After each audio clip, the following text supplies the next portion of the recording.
Imagine करो आप एक नॉर्मल से रोड ट्रिप पर निकले हो अपनी फैमिली के साथ और सडनली एक ऐसे टाउन में फंस जाते हो जहां से निकलने का कोई भी रास्ता नहीं है। दिन में तो ठीक ठाक लगता है, लेकिन रात होने के बाद असली गेम शुरू होता है डर का, जब जंगलों में से ऐसी चीजें निकल कर आती हैं जिनको देख के आपका रोना निकल जाए। ये है सिनॉप्सिस इंटरनेट की most underrated TV show from का, जो कि Amazon prime and MGM plus पर एयर होता है। मैंने इस शो को कुछ 7-8 महीने पहले एक्सप्लोर किया था एक इंस्टाग्राम रील को देखकर, एंड आई नेवर थॉट कि ये इतनी अच्छी निकलेगी। हॉरर, मिस्ट्री, मॉन्स्टर्स, इमोशन, सभी चीजें ब्लेंड है इस टीवी शो में, और विदाउट एनी बिग नेम्स इतना अच्छा शो जिसकी कोई भी हाइप नहीं है, एंड मुझे लगा इस पर तो बात करनी ही चाहिए। तो आज हम इस सीरीज की बेसिक स्टोरी पे बात करेंगे without any spoilers, important characters के बैकग्राउंड और ये शो कैसा है, सारी चीजें कवर करेंगे। So let's go. तो फ्रॉम की स्टोरी टेक प्लेस करती है जब एक फैमिली अपने एक रोड ट्रिप पर निकली होती है, विच इज मैथ्यू फैमिलीज, जिसमें टोटल 4 मेंबर्स होते हैं, टिम और तैबिथा, जो कि एक कपल होते हैं और उन दोनों के बच्चे होते हैं जिनका नाम होता है जूली एंड ईथन। और रास्ते में जाते हुए इन्हें पेड़ गिरा हुआ मिलता है उसी रास्ते पर, बस वहीं से सारा खेल शुरू होता है।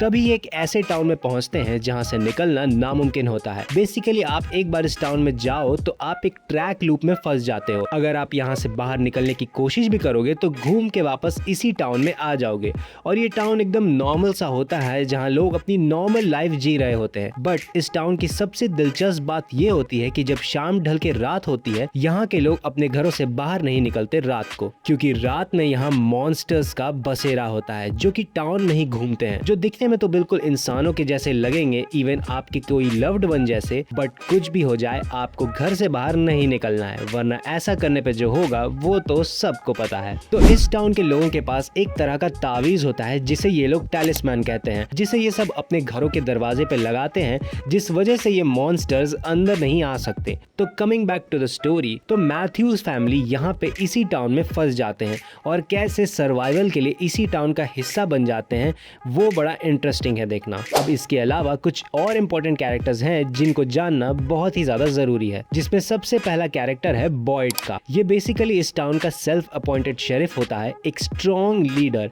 एंड पूरे टाउन में कुछ भी दिक्कत वगैरह होती है तो सारी रिस्पॉन्सिबिलिटी बॉयड लेता है और उसका सोल्यूशन निकालता है अलॉन्ग साइड अपने जूनियर ऑफिसर केनी के साथ, जो अपनी माँ के साथ इसी टाउन में रहता है और बॉयड की हेल्प करता है टाउन में किसी को कोई भी दिक्कत हो तो। अब इससे पहले और कैरेक्टर्स के बारे में मैं बताऊं तो सबसे पहले टाउन के बारे में कुछ और बातें बताता हूं। तो टाउन में जो लोग रहते हैं वो 2 पार्ट्स में डिवाइडेड होते हैं। एक होते हैं कॉलोनी हाउस में रहने वाले लोग और दूसरे इंडिपेंडेंट घरों में रहने वाले। कॉलोनी हाउस बेसिकली एक घर होता है जिसमें सारे लोग शेयर्ड में रहते हैं, और इंडिपेंडेंट हाउस वो जहां लोग टाउन में अपने घरों में इंडिपेंडेंटली रहते हैं, और जब भी कोई नया टाउन में आता है तो उसे चुनने को मिलता है कि वो किस में रहना चाहता है, मतलब उसे जहां सेफ फील हो वहां। जहां पे कॉलोनी हाउस की सारी देखरेख करती है डॉना, कॉलोनी हाउस की लीडर, जो कि जब भी कोई नया आता है टाउन में तो उसे यहाँ के बारे में सब कुछ एक्सप्लेन करती है, और ये एक नो नॉनसेंस एंड बहुत ही ज्यादा प्रैक्टिकल होती है, काइंड ऑफ एक स्ट्रॉन्ग दिमाग वाली कैरेक्टर। फिर इसी कॉलोनी में रहते हैं और भी कैरेक्टर्स जैसे एलिस, जो कि बॉयड का ही बेटा होता है, जो अपनी गर्लफ्रेंड फातिमा के साथ यहाँ रहता है। और इसी घर में रहता है विक्टर, जो कि इस टाउन का सबसे पुराना मेंबर होता है, और स्टार्ट में आपको ये थोड़ा सा अटपटा लगेगा,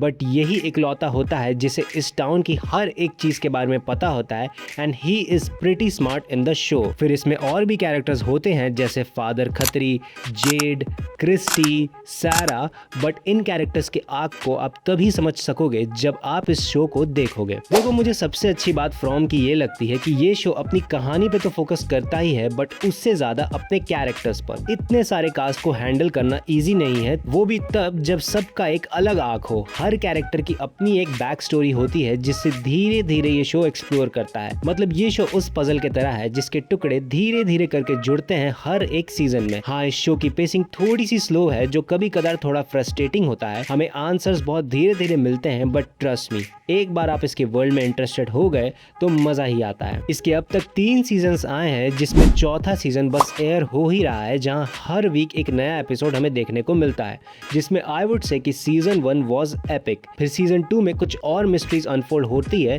एंड सीजन 3 थोड़ा सा डिप लेता है, बट एंड बहुत ही ज़्यादा शॉकिंग है। और ये उस तरह का शो है जिससे आप बिंज वॉच करना चाहोगे एंड पूरा माहौल बना देता है ये। हालांकि आपको हर एपिसोड्स में मॉन्स्टर्स देखने को नहीं मिलेंगे, लेकिन इसकी फील कमाल की है। और इस शो का हिंदी डब तो बहुत ही अच्छा है। मतलब अगर आपने मनी हाइस्ट या फिर स्ट्रेंजर थिंग्स जैसे शो देखे हैं और उनकी डबिंग पसंद आई है, तो इस शो की डबिंग भी उसी लेवल की है। तो मेरे तरफ से तो डेफिनेटली ये एक मस्ट वॉच सीरीज है and I would recommend it 100%। बाकी अगर आपने फ्रॉम देखी है तो कमेंट करके ज़रूर बताना कि आपको कैसी लगी।